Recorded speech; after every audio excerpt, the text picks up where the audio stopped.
Greetings! It's Laura Eubanks of Design for Serenity with your succulent tip of the day.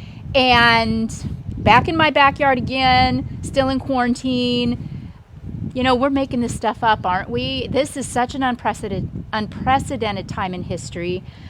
We don't know, do we? We don't know what's going to happen or how long we're going to be at home or... it's a lot. So I really thank you all profusely for your positive comments and support through this time. I'm so thankful that my videos are shedding some light and causing you to smile. So I thought today, in response to the situation that we're in, I was going to redo this hot mess of a raised bed. In the last few videos, you've seen it. I mean, it's just been a catch-all for crap, basically. And it's kind of a large space. It's probably 3 feet by 6, 7.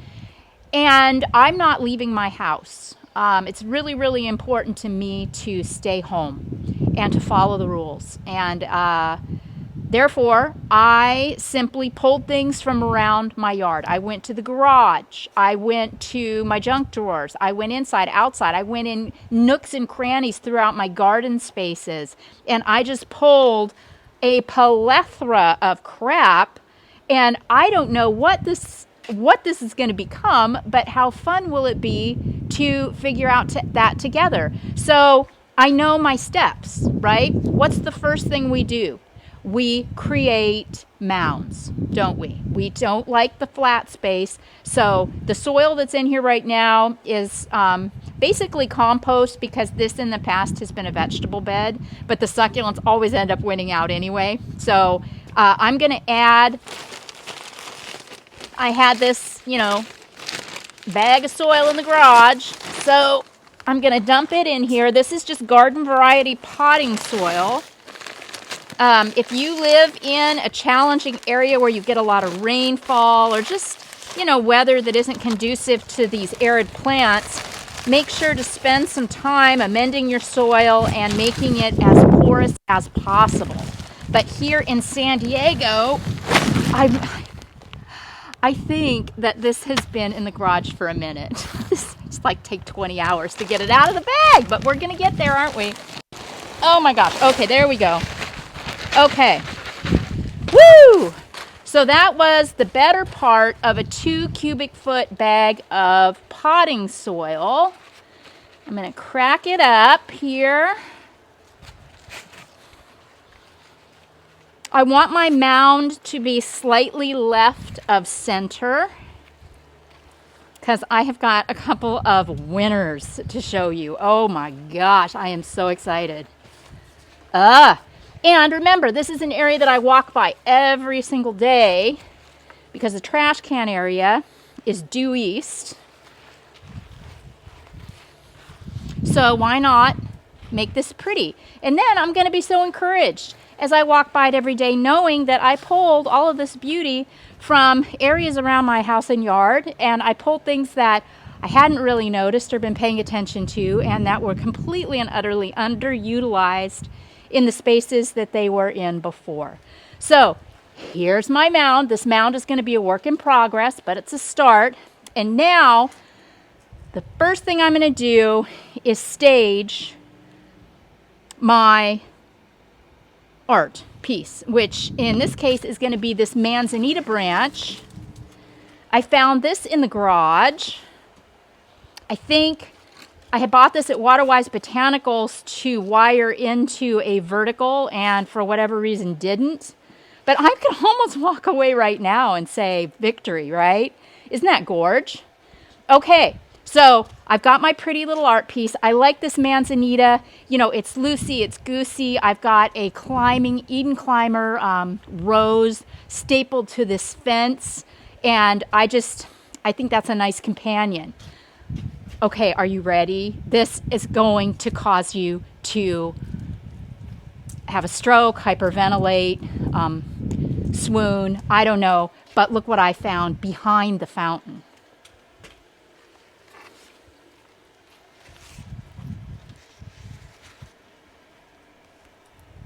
I know, right? It is my crested aeonium sunburst. Completely lost back there. So this is going to be my thriller. Oh my God. Now, I mean, I knew this was there, but I forget about it because it's hidden and I couldn't see it unless I went looking for it. So I thought, what a fantastic thing to put as my thriller in this new installation. And remember, I don't know, I got a bunch of stuff. I don't know if I'm going to use it all, some of it, most of it. I don't know. We'll see. We're making this up as we go. Okay, what do I say? If your succulent stands up, you have done your job. And there she blows. Good God. Remember, this is like climbing the steps of a ladder. Have some faith. I did my mounding. I put in my art piece. I staged my thriller. And now the space is opening up visually and I'm becoming more and more creative. What I feel compelled to do now is stage some boulder in here. Always remember to dig your boulders in too.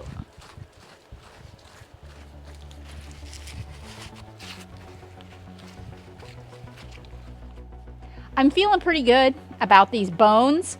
Remember, you're not married to anything. Mess with it. If you don't like something, you can always move it. But I feel good about this. Now I want to start adding more plants, and I want to add the ones that I like the best to make sure that they are showcased.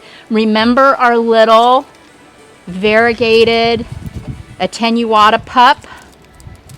I want to make sure that she gets in this arrangement, and I am just limbing up the kind of spent under leaves that don't look so good.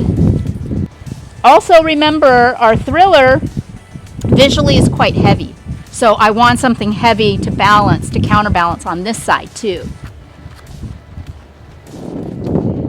So I have my three elements. I've got my big thriller, I've got my counterweight variegata, and I also have my branch. So that's three things. What's going to happen now is I'm just going to start taking other plants and connecting the dots.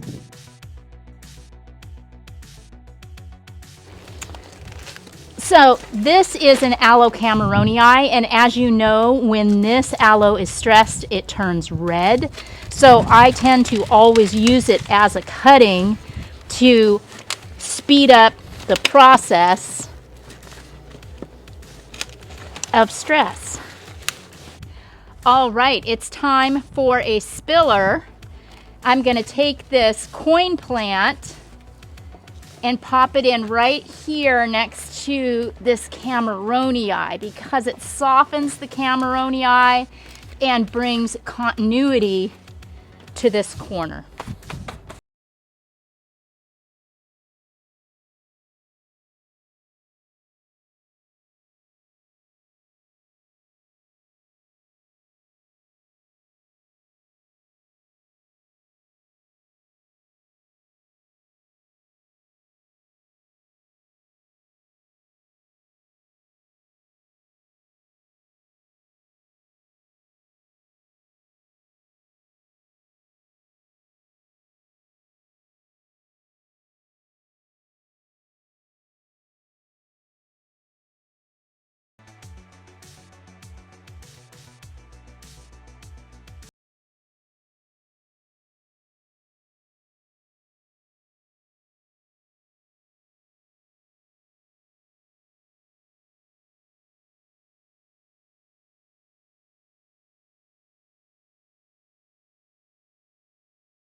No, don't fall.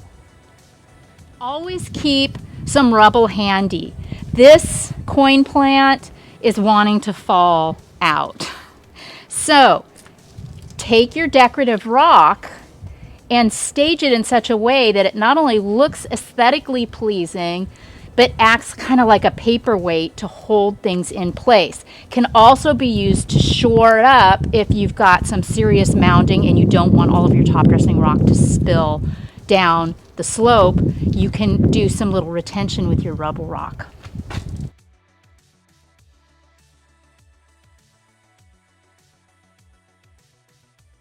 Be sure and check your blooms. These Fred Ives blooms, I noticed they looked a little dark. You see those little black spots? Those are aphids, and we are going to have an infestation here if I don't nip it in the bud. So it's not the most exciting bloom anyway. I'm going to go ahead and remove the bloom, flush with the trunk, and dispose of it so that those aphids don't spread all over my garden. So I am feeling very, very good about my plants, about where I have them, what I've got in here. I've decided to stop and start with the top dressing, and I went out and I found in the garage black lava, smooth river rock, creva, 3/8 inch black, fire glass. I'm not going to do all of that. I'm going to start with some black. I think this is 3/4, but I'm going to start with some black and then see how it looks from there. Plan B.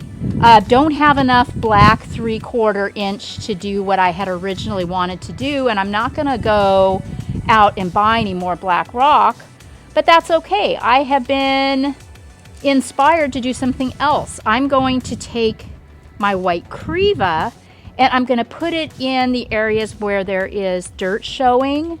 But before I do that, I'm going to take this mixed beach pebble and I'm going to make a delineation between what will be the white and the black, ribbon that all the way through first. So we'll see how that looks.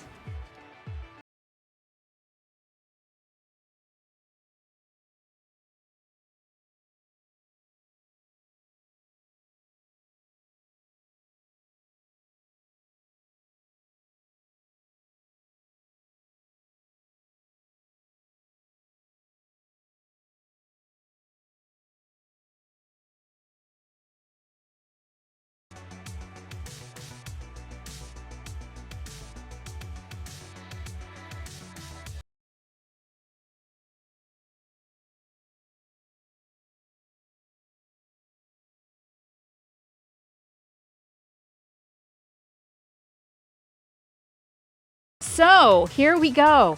You know, this gives me so much satisfaction. This was a meditation. It just, I was feeling a little funny today and I needed something that I could control. I needed to know that I could make something beautiful and sustainable out of stuff that I have at home, that I don't necessarily need to go out and put myself or others at risk in order to work, in order to play, in order to survive. So, Greg has been spending the last couple of days up on the computer, scrambling, trying to get us signed up for unemployment, trying to figure out what programs are available for small businesses in this time because we aren't working. We have $0 coming in, and I know that many of you are in the same boat. And for those of you that have essential jobs and have to work, you've got your own stresses. You're getting exposed to the virus. You may have income, but you're also getting exposed. So I think the takeaway here is we have to do the best we can with what we have and always love each other, always approach every day with wisdom, with strength, and with faith, and with hope, and with a knowing that we are all going to come out on the other side of this better, stronger, and more united. This has been Laura Eubanks of Design for Serenity, reporting from her backyard in quarantine with your succulent tip of the day.